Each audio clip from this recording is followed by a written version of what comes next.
Sorry, I lied last time. Actually, we have one more game before we get to Sonic Adventure 2, and that is Sonic Advance.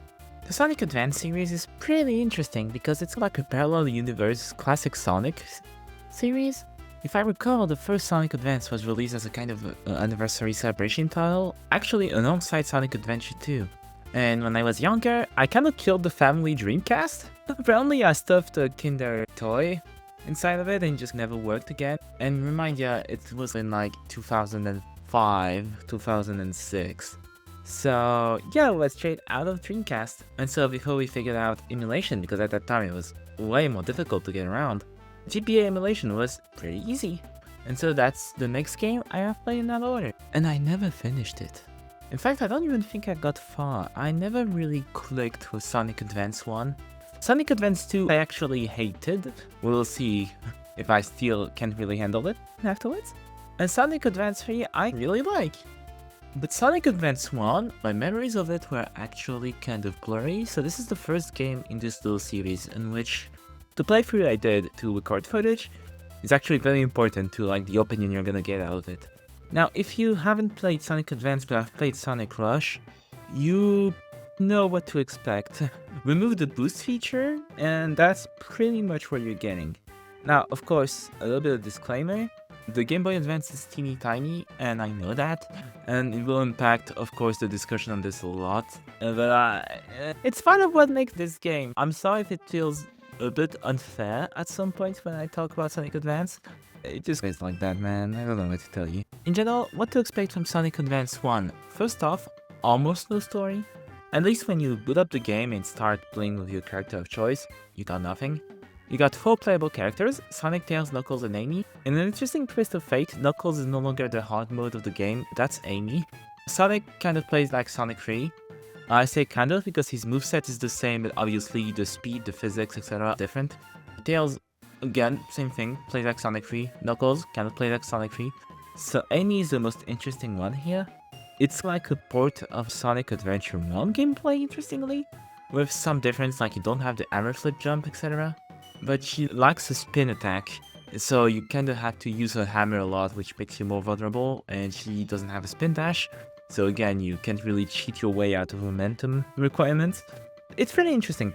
I don't necessarily enjoy playing game as Amy, but that's fine. I don't need to enjoy my time playing Sonic games. That's always optional. More seriously though, when I started to pick up this game, I was thinking of playing as Sonic, doing a full playthrough and just seeing what I do from there. And so I did just that, and for the most part, this game works fine. And that's kind of what I have to say for 80% of it. I don't really feel too excited playing Advance 1, and that's a bit of a shame. I guess the levels don't really pop out to me in any way, good or bad, for the most part. They're fine, this is a very functional game, don't get me wrong, again. There's nothing bad with this game per se. But also, if you ask me to praise it on one thing it does exceptionally well, I don't know what to tell you. Now, I know what I would get to tell you about the end of the game, and that is, it's fucking bullshit. Everything that's good about this game starts to crumble at Angel Island, because the levels start to be way more vertical and have a lot of death pits. So a lot of times you're gonna jump somewhere because you legitimately can tell if that's the rest of the levels. And here's the thing, sometimes it will be the rest of the level, and sometimes it will kill you. And there is no way to tell. I always thought the death pit indicators in modern games were stupid, because in modern games it's very clear what's the death pit and what's not. And here it's the opposite, where it's absolutely not clear at all and you have 0 indicator. So that's cool. That being said, Angel Island is a bit frustrating at times, but it's fine. It's Egg Rocket that almost made me lose my mind. For the same reasons, but also because there's a lot of stupid gotcha traps that reminds me of the worst of Sonic 1, 2, and CD. The kind of things where you're just like running at high speed, so you get something that's unreactable, and you either lose your rings or just die. I don't like it. I really don't like it. And it's especially worse because this is the point at which I feel like, in addition to what I've explained about death pits, the game stops being functional. There are some stage props that feel like they're not working like they should. It's pretty hard to explain, but like for example in Egg Rocket is this one ramp that I've taken multiple times, and I swear to God, even though I wasn't going slow and it looked like I got launched off properly, I would miss the platform by a second. There was also this one spring that would systematically throw me into a death pit, even though I knew there was a platform on the other side, but I just couldn't get there. It's very frustrating. Honestly, what makes me even more sure that this is bullshit is that the levels that are afterwards, both the final zone and Cosmic Angel zone, are nowhere near as difficult to me as Egg Rocket. Because also, this is a timed stage. It's got multiple sections of 5 minutes each. But yeah, I actually didn't see that the first time I played the stage, and I got one time out. But yeah, I don't know. I just think like the game turning sour when it has nothing cool to make up for it is awkward. And what I mean by that is, let's take into example Sonic 2. Sonic 2 has its moments. Let's be very real, Sonic 2 has very bad moments. But in order to make up for it, Sonic 2 has some of the most iconic levels in the franchise, introduced a lot of things to the series, Tails, the spin dash, etc. As a fuller experience, Sonic 2 feels good, and the end kind of sours it. Sonic Advance feels okay, and then the end is bad. I feel like it hasn't earned the right to mistreat me like this. If you're gonna make my life miserable at the end of the game, I sure hope I spent a good time before. I didn't spend a good time, I spent an okay time. And this is something that we will talk about again when we'll talk about some other games like Sonic Forces or Sonic Lost World. But a game just being alright, being boring at land, like when it's not interesting to talk about, kind of feels worse to me than straight up bad games in some occurrences. I don't know how hot of a take it is. Bear with me for a little bit. I prefer playing and talking about a game like Sonic 06 than I prefer playing a game like Sonic Lost World. And by that I mean a game where I felt nothing is worse to me than a game that I can clown on, or that I can dissect to see what didn't work, what's stupid, what could have been, etc. You know what I mean? I hope I'm making myself clear. All that to say, though, Sonic Advance, not the best ending I've ever seen. The bosses are okay, pretty cool, but unfortunately not escaping the curse of classic Sonic, and even just Sonic in general, honestly, which is just damage boosting. Damage boosting is OP, it stays OP. Some of them do, to be honest. Some of them do. I love the boss that just fucking grabs you and shakes you to get your rings out of you. I thought that was pretty smart. Anyway, after all of that, I finished the game. Again, not a lot of things to talk about this one. I get a little message telling me, hey, bitch, get the Chaos Emeralds. And I'm like, shit, that's true. I have not seen one single special stage. In fact, I don't remember the special stages in this game. In fact, I didn't even remember they were special stages at all, and I had no idea how you enter them. Now, in addition to a few problems of this game that I've already mentioned about the gameplay mechanics of the main stages in themselves, this game is clearly of an era in which you needed the instruction book to tell you things. And that sucked back then for people that bought games secondhand. I was very poor, so I very much relied on games being clear, on resources being on the internet, and by that kind of early 2000 internet. So it not only sucked when a game basically said fuck you for not having the instruction book. So I went to Sonic Retro right now when I was playing and checked Sonic Advance 1 special stages. I'm gonna complain again. Are you excited for that? If you recall, I mentioned that Sonic 3 had, to me, the best ways to enter into the special stage because it forced you to explore the levels themselves. And in general, Sonic 3 lends itself well to exploration because even if you don't find a special stage ring, you'll find an elemental shield, and those are good to have as other characters, but very good to have as Sonic. And again, Sonic is the character you really want to have the emeralds with because of Super Sonic and Super Sonic exclusive routes and bosses. Also has like a unique super design, which is, it's the whole thing. It's a whole topic. We can talk about it when we get to Sonic Superstars in 5 years. But it does depresses me a little bit. No, actually, we're gonna talk about it in Sonic Heroes. Never mind. I remember when I want to complain about this specific point. Anyway, oh my god, I'm getting sidetracked a lot today. What I wanted to tell you is Sonic 3, best way to enter the special stages.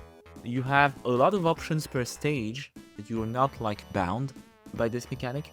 Sonic 2, way tougher. First off, the special stages themselves are way tougher. But getting like 50 rings per stage and finding one checkpoint out of the entire stage is fine. It's fine enough. Again, you have more chances, even if you screw up. It's more rough than Sonic 3, but it works. Sonic 1 and Sonic CD and Knuckles Chaotix, which all have the same system of finishing a level with 50 rings. Way less forgiving. Depending on the game, you can get way less chances at actually attempting the special stage.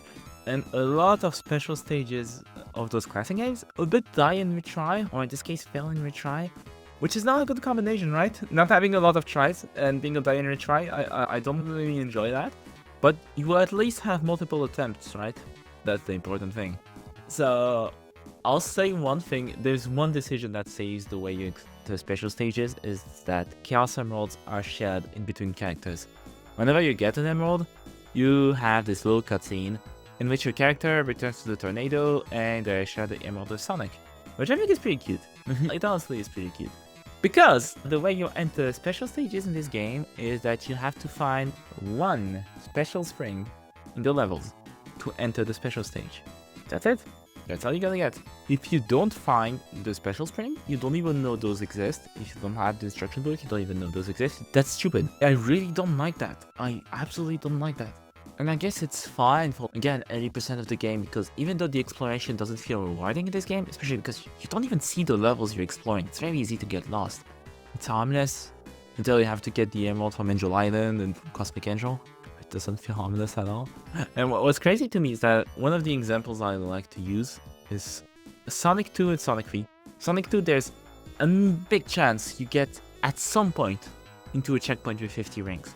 So even though the game doesn't give you like an explicit tutorial, you're going to engage with special stages at some point. And that's going to make you look into it, and you're gonna understand it after a bit. Sonic 3 is very in your face about it. If you miss the early special rings that are available into Angel Island Zone, at some point into Act 2, you're forced into one, just so you're sure that you fucking interact with the mechanic. And I think it's fair. I think it's a very good way, maybe the best way to handle this actually. I only found one by accident when playing as Knuckles. And here's the thing, I got my ass kicked into the special stages. See, how it works is that you ride a little board, a little skateboard, and you have to collect rings, avoid mines. You've been through this before. And I found the requirements to be super strict, and I really couldn't fucking do it at all. And I was missing a lot of information. The first off was that you can actually boost, and like you can sprint, and that makes your hitbox a bit smaller because your character leans forward.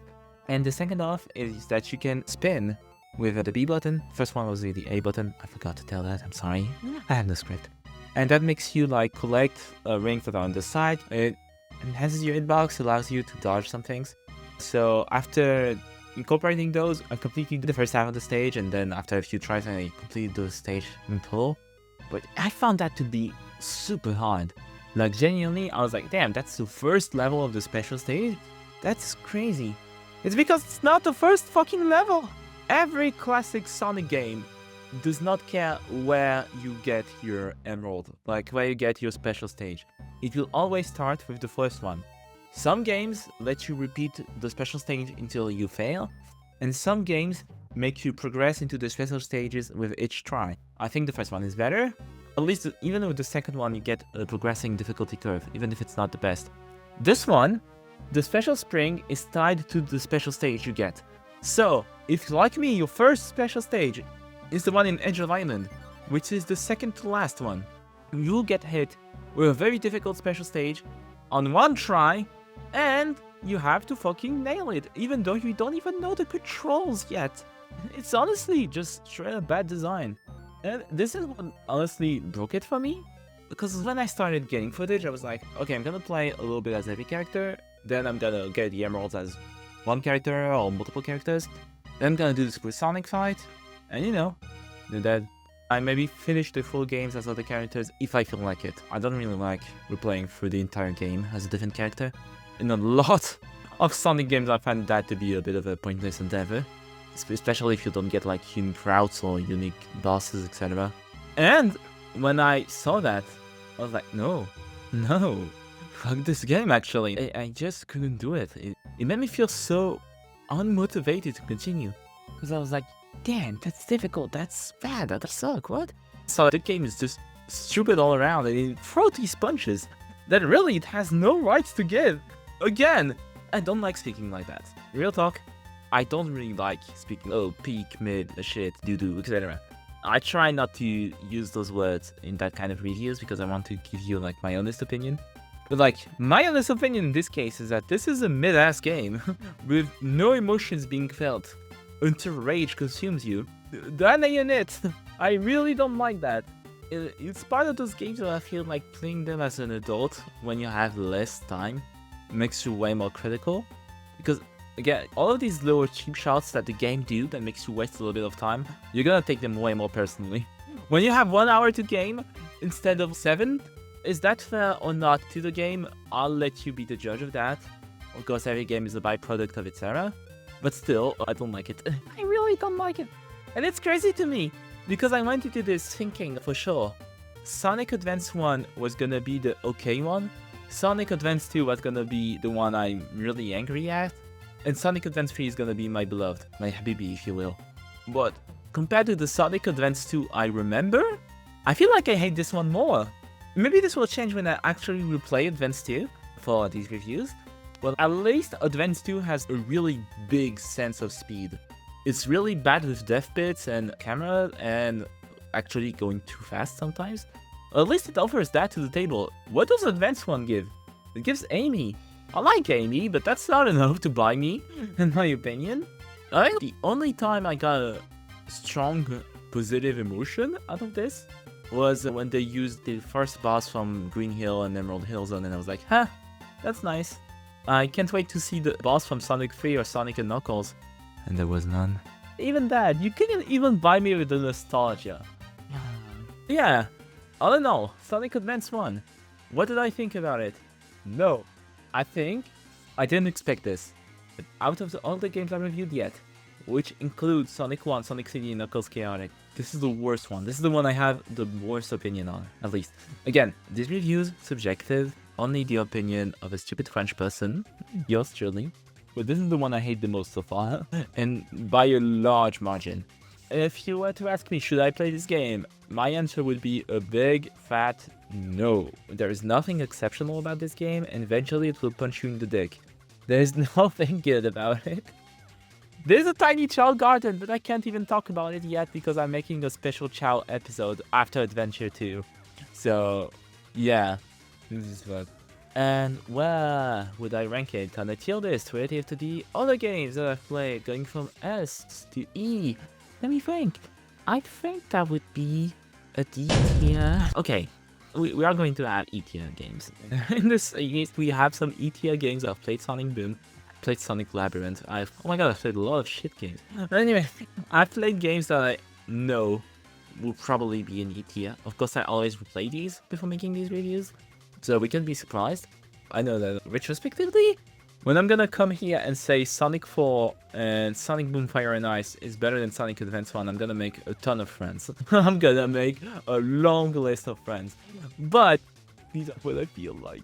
And Sonic 4 Episode 1, basically. Don't even talk badly about Episode 2. Anyway, I would not recommend people playing this game. I don't think it has anything exceptional to offer. If you like the idea of what Sonic Advance is, play Advance 2. If you want a bit of a unique take, play Advance 3. If you want a good version of it, play Sonic Rush.